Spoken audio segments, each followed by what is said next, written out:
आज की जो प्रेस वार्ता है आज हमारे मुख्यमंत्री जी ने एक प्रेस कॉन्फ्रेंस की थी सुबह। उसी के संदर्भ में मैंने उसे सुना और उसके बाद मुझे लगा कि मुझे भी उस पर कुछ बातें रखनी चाहिए।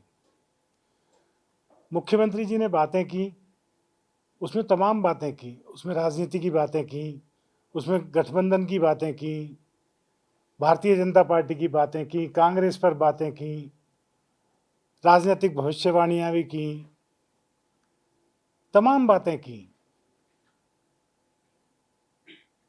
बड़ी अच्छी बात है, बड़े बड़े ख्वाब देखना, तरक्की करना, हम सबको भी उससे प्रेरणा लेनी चाहिए। लेकिन मेरा कंसर्न ये है कि मुख्यमंत्री जी 50 दिन के बाद जेल से बाहर आए हैं। ईश्वर उनको जल्दी से जल्दी बाहर लाए हमेशा के लिए, लेकिन 50 दिन के बाद वो बाहर आए हैं। उन्होंने एक भी संदेश इस बारे में नहीं दिया कि 50 दिन में दिल्ली की जनता के दिल पर क्या बीत रही होगी। आज दिल्ली की जनता त्राही त्राही कर रही है और उसके बारे में उन्होंने कोई बात नहीं की। उन्होंने ये तो बताया कि किस तरह से उनको बहुमत मिला, लेकिन उन्होंने ये नहीं बताया कि इस तरह का बहुमत देने वाली दिल्ली की 2 करोड़ जनता किस हाल में रह रही होगी। उन्होंने ये तो बताया कि मैं इस्तीफा नहीं दूंगा, आप इस्तीफा बिल्कुल मत दीजिएगा, लेकिन मेरा मुद्दा ये है कि आप 21 दिन बाद दोबारा चले जाएंगे, दिल्ली का और दिल्ली वालों का क्या होगा। दिल्ली मेरे सपनों का शहर है। दिल्ली का दर्द, दिल्ली वालों का दर्द मेरा दर्द है। आज दिल्ली वालों के गाल पर, दोनों गालों पर थप्पड़ पड़ रहे हैं। आज की प्रेस कॉन्फ्रेंस में एक और नई बात जो देखने को मिली कि आज की प्रेस कॉन्फ्रेंस में ना तो बाबा साहेब डॉक्टर भीमराव अंबेडकर का फोटो था, ना ही शहीद भगत सिंह जी का फोटो था। आज जब वो गठबंधन की बात करते हैं, कांग्रेस की बात करते हैं, सारा विपक्ष संविधान बचाओ के नारे लगा रहा है। ऐसे में हमारे मुख्यमंत्री, दिल्ली के मुख्यमंत्री अरविंद केजरीवाल जी ने एक बार भी संविधान का नाम नहीं लिया, बाबा और संविधान निर्माता का भी नाम नहीं लिया। तो उन्होंने दिल, दिमाग और दुनिया से, उनकी अपनी दुनिया से इन महापुरुषों का नाम, बाबा साहेब और शहीद भगत सिंह जी का नाम निकाल दिया है। मुझे ऐसा लगा, बहुत पीड़ा हुई, इसलिए मैंने आप लोगों को तकलीफ दी। और मुझे लगा कि पिछले दिनों मेरे द्वारा अपने मंत्री पद से इस्तीफा देने का निर्णय ठीक था, क्योंकि जो लोग आज उन जिनके नाम से राजनीतिक पार्टियां खड़ी की गई, बाबा साहेब के नाम से, शहीद भगत सिंह के नाम से, आज उनका नाम नहीं लेते, तो दलितों के साथ हकमारी करने का जो मैंने डिस्कवर किया था, जो मैंने बताया था कि हजारों करोड़ रुपया डाइवर्ट कर दिया गया, उस पर एक शब्द तो बोलते कि अगर ऐसा हुआ है तो उसकी जांच होनी चाहिए। मैंने ये कभी नहीं कहा कि अरविंद केजरीवाल जी ने कर दिया, लेकिन जिसने भी किया उसके खिलाफ जांच की आवाज़ तो अरविंद केजरीवाल जी को उठानी चाहिए थी, लेकिन वो भी नहीं उठाई। आज जो दलितों का फंड डाइवर्ट का मामला है वो शराब घोटाले से बड़ा है, मैं आपको यहाँ दोहराना देना चाहता हूँ। ये मेरा आज का संदेश था आप लोगों को।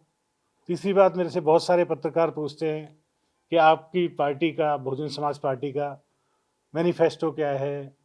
देखिए, भारतीय जनता पार्टी अपना संकल्प पत्र लाती है, कांग्रेस अपना न्याय पत्र लाती है, और बाकी पार्टियां छोटी छोटी वो अपना मैनिफेस्टो जारी करती हैं। लेकिन बहुजन समाज पार्टी एकमात्र ऐसी पार्टी है जो मैनिफेस्टो लाने में विश्वास नहीं करती, वो काम करने में विश्वास रखती है। बहन कुमारी मायावती जी 4 बार उत्तर प्रदेश की मुख्यमंत्री बनी, और उनकी जो प्रशासनिक क्षमता थी उसे देखकर बड़े बड़े दिग्गजों ने दांतों तले उंगलियां दबा ली थी। हमारी पार्टी, हमारे लोग और मैं खुद इस बात में विश्वास रखता हूं कि हम काम करें और काम करने के बाद हम अगली बार जब जनता के बीच जाएं तो अपना रिपोर्ट कार्ड लेकर जाएं, ना कि मैनिफेस्टो लेकर जाएं। बहुत बहुत धन्यवाद। Thank you very much. जय हिंद। नहीं, मेरा इस्तीफा अभी तक स्वीकार नहीं हुआ क्योंकि मुख्यमंत्री मैं अभी तक मंत्री पद पे बना हुआ हूँ। आपने एक बात बताई कि शराब घोटाले से बड़ा है दलित फंड का घोटाला, जरा उसको विस्तार से बताएंगे कैसे? देखिए, ऐसा होता है कि एक SC ST कल्याण निधि का पैसा होता है और ये होम मिनिस्ट्री से या कोई भी बजट हो, अगर वो एलोकेटेड होगा तो वो पैसा उसी मद में खर्च करना होता है और ये होम मिनिस्ट्री से मतलब मैंडेटरी है कि उसी में खर्च होना चाहिए।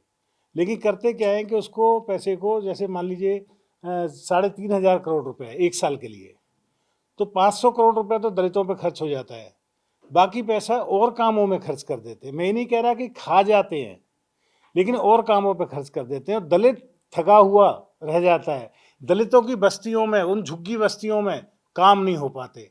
उन झुग्गी बस्ती वाले लोग सीवर के लिए, पानी के लिए परेशान रहते हैं। उनके बच्चे स्कूल जाने की जगह टैंकर का इंतजार करते रहते हैं। ये मेरा दर्द है, मेरे समाज का दर्द है। मैं उनके लिए लड़ रहा हूँ। मैंने मंत्री पद से की कुर्सी को लात मार दी सिर्फ इसलिए कि मैं वहाँ पर बैठ के उनका गला घोंटते हुए देख नहीं सकता। आपका इस्तीफा अभी तक मंजूर नहीं हुआ है, जी, अभी आप मंत्री हैं। जी। आम आदमी पार्टी कहती है आप पे लगातार प्रेशर है, दबाव है कि आप जो है पार्टी छोड़ दें। आम आदमी पार्टी, आपने पार्टी भी छोड़ दी है, तो इस तरह की कोई बात है? आप सब लोग इतने, आपको छोड़ना नहीं चाहती वो अभी, क्योंकि इस्तीफा मंजूर नहीं हुआ है। नहीं, ऐसा तो नहीं है। आप लोग इतने सीनियर जर्नलिस्ट हैं। वो दबाव, अगर वो कहते हैं कि दबाव में ईडी का या इस चीज़ का उस चीज़ का जो दबाव है, अगर मैं दबाव में होता तो यहाँ नहीं बैठा होता। कोई दबाव नहीं है। मुझे 10 साल बाद मरना है, मैं अभी मर जाऊंगा, कल मर जाऊंगा, क्या ही फर्क पड़ता है। अभी आप यंग हैं, आशीर्वाद नहीं, तो दबाव क्या? दबाव में तो मैं कभी जिया नहीं। तो आप बहुत यंग हैं। दबाव में तो कभी मैं जिया नहीं, ठीक है। लेकिन आदमी जितना भी जिए, कुछ काम, अच्छे काम करके जिए।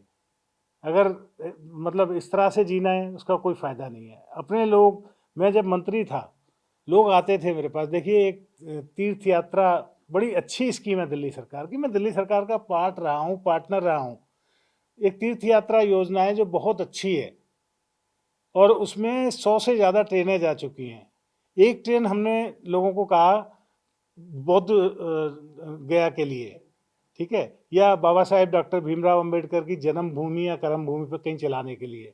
हमने लोगों को मोटिवेट किया, लोगों से आवेदन पत्र लिए, उनको अटेस्ट किया खुद बैठ के, क्योंकि यहाँ तक कि MLAs उसको अटेस्ट नहीं करते। दे प्रमोट रामेश्वरम, ये वो बात ये नहीं। सारे धर्म हमारे हैं, हम एक इंक्लूसिव सोसाइटी में रहते हैं। कोई ऐसा नहीं मैं दलित की बात कर रहा हूँ तो मैं एक ही तरफ की बात कर रहा हूँ।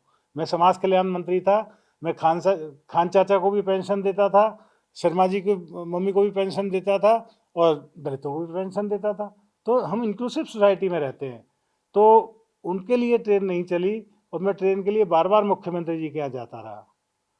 तो ये, और अब देखिए कि 4 लोग लोनी बॉर्डर से 3 बस बदल के सिविल लाइन में मेरी कोठी पे आ रहे हैं। वो कह रहे हैं, मंत्री जी आपने बोला था, हमने भर दिया, ये कब चलेगी ट्रेन? मैं उनको क्या जवाब दूं? मैं वीडियो रील बनाने के लिए मंत्री बनाया हूं क्या? मैंने वो मंत्री पद को लात मार दी।